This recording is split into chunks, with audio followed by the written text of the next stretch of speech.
છોટાઉદેપુર જિલ્લામાં વાવાઝોડા સાથે વહેલી સવારે પડેલા વરસાદથી ખેડૂતોને ભારે નુકસાન। છોટાઉદેપુર જિલ્લામાં વહેલી સવારે અચાનક વાવાઝોડા સાથે વરસાદ વરસતા ખેતી પાકને નુકસાન થયું છે। ખાસ કરીને કેરીના પાકને ભારે ફટકો લાગ્યો છે।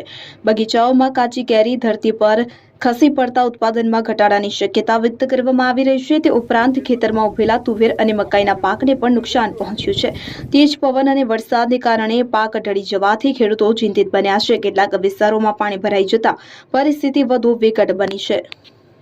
ઇમરાન મિર્ઝા, છોટાઉદેપુર।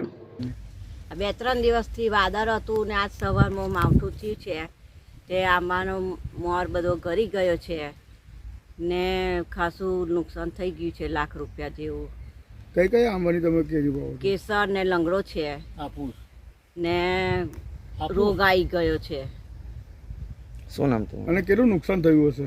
લાખ રૂપિયાનું ખર્ચ। શું નામ છે તમારું, કયું ગામ? શર્મિષ્ઠાબેન પંકજભાઈ પટેલ નાલેજ। 2 દિવસથી વાદળ છવાયેલો છે અને આજે સવારમાં માવઠાના કારણે આંબાને નુકસાન થયેલું છે। આંબા નાના ગળી ગયેલા છે અને મોર બી ગળી ગયેલો છે। 1.5 થી 2 લાખનું નુકસાન થયેલું છે। કયું ગામ છે? ગામ નાલેજ। શું નામ તમારું? રાઠવા હરેશ ફતુ।